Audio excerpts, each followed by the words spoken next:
Hello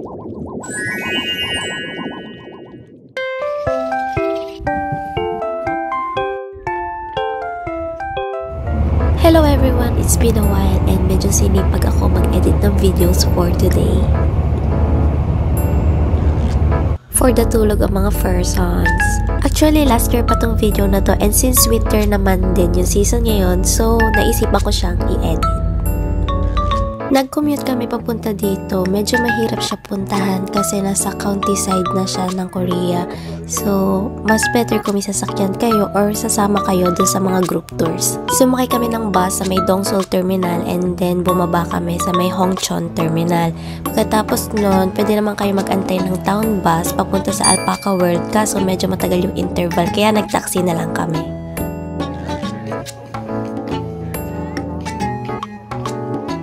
Yung admission fee nila is 15,000 won or around 650 pesos. Tapos magpapalit na kayo ng alpaca coin. Meron dong vending machine sa may entrance. Para yun makabili kayo ng animal feeds. Kasi syempre need nyo yun para lapitan kayo ng mga animals. Ang ganda nung napili naming date sa pagpunta dito sa Alpaca World kasi nag-heavy snow a day before kami pumunta kaya ang daming snow sa paligid. Isa ito doon sa pinaka-highlight dito sa Alpaca World. So better na pumunta kayo dito ng maaga.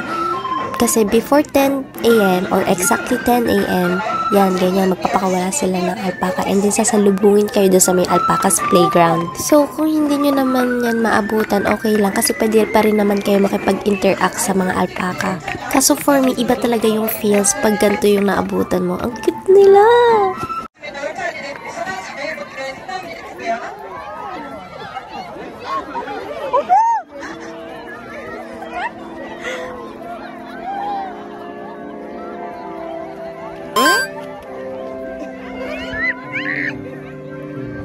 Oh, give other one. Oh, 이거.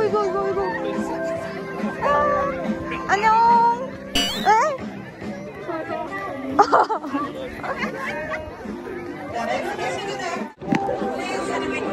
Sobrang dami nila and hindi magkaintindihan ko sino yung papakainin ko sa kanila.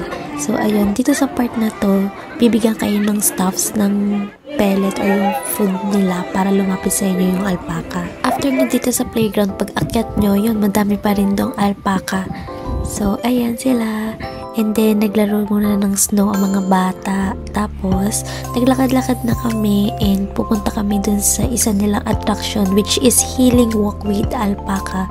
So, ayan. Napakalaki nung place and marami siyang good spots for pictures. Medyo nag-snow nga rin pala kaya medyo nakakatuwa kasi dito talaga sa Gangwon, napakadaming snow. Unlike dun sa city namin sa Daejeon, bihira lang talaga siya mag-snow dun. Kaja na. Ito yung isa sa pinakagusto kong gawin kaya kami nagpunta dito sa Alpaca World. Gusto ko sana yung kulay white na alpaca kaso hindi pwedeng mamili. So, siya yung binigay sa amin ng staff doon.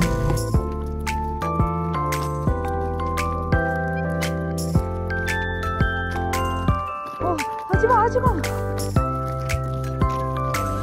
Nagtatalo pa kami dito kung paano namin mapapagkasya yung feeds kasi isang baso lang yung pwede niyang kainin. Medyo mautak kasi yung napapunta sa aming alpaca, hindi siya maglalakad hanggat hindi mo siya binibigyan ng pagkain.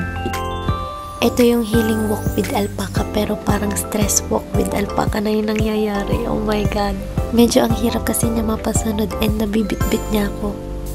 Kung gusto nyo ma-experience tong ganito, need nyo magbayad ng 10,000 won or nasa 440 pesos tapos dapat may ready na kayong 1 cup of feeds. May vending machines naman doon na nagdi-dispense ng feeds so ihulog nyo lang yung alpaca coins nyo.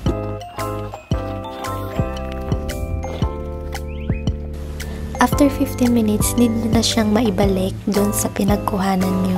Feel ko alam din ng mga alpaca yung oras kasi itong alaga ko, tumatakbo siya doon sa direction na yung papunta doon sa barn. Hindi lang alpaca yung ma-encounter nyo dito. Maraming animals dito sa loob ng Alpaca World. Kung may kasama kayong mga bata sa vacation nyo dito sa South Korea, I recommend na pumunta kayo dito kasi for sure magugustuhan nila to. The big one, bebe. Big? 이거.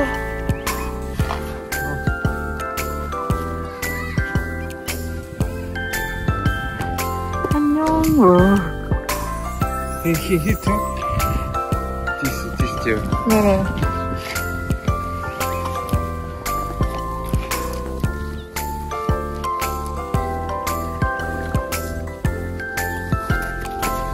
Isa rin to sa pinaka-the best na nagawa ko dito sa Alpaca World. Medyo natatakot si Moon dito kasi sobrang daming ibon na dumadapo din sa kanya. Kahit ako din natatakot kasi baka maapakan ko sila. 무서워.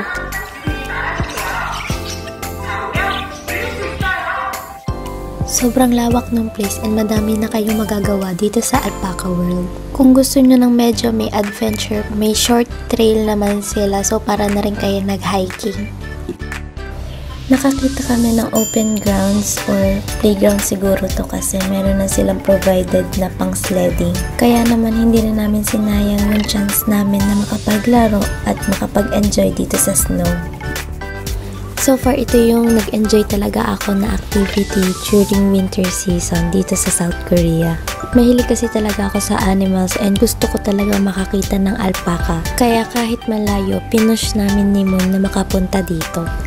Medyo hassle lang sa part namin yung transportation kasi wala kami sasakyan and hindi kami pwedeng sumama sa mga tours, yung mga nabibili sa Klook.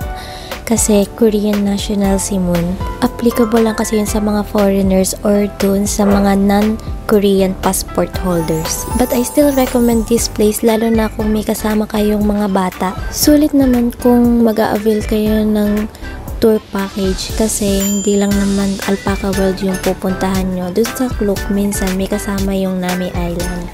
Pero kung gusto nyo ma-maximize yung stay nyo dito sa Alpaca World, okay lang din naman na mag-commute kayo. So, para hindi kayo mamahalan, kasi yung taxi dito is like from Hongchon Terminal going to Alpaca World cost like 40,000 won na. So, para makasave kayo, pumunta kayo ng maaga and antayin nyo na lang yung town bus na papunta dito sa Alpaca World. Pagpabalik na kayo ng Seoul, ganun din naman yung transportation kung paano kayo pumunta dito sa Alpaca World.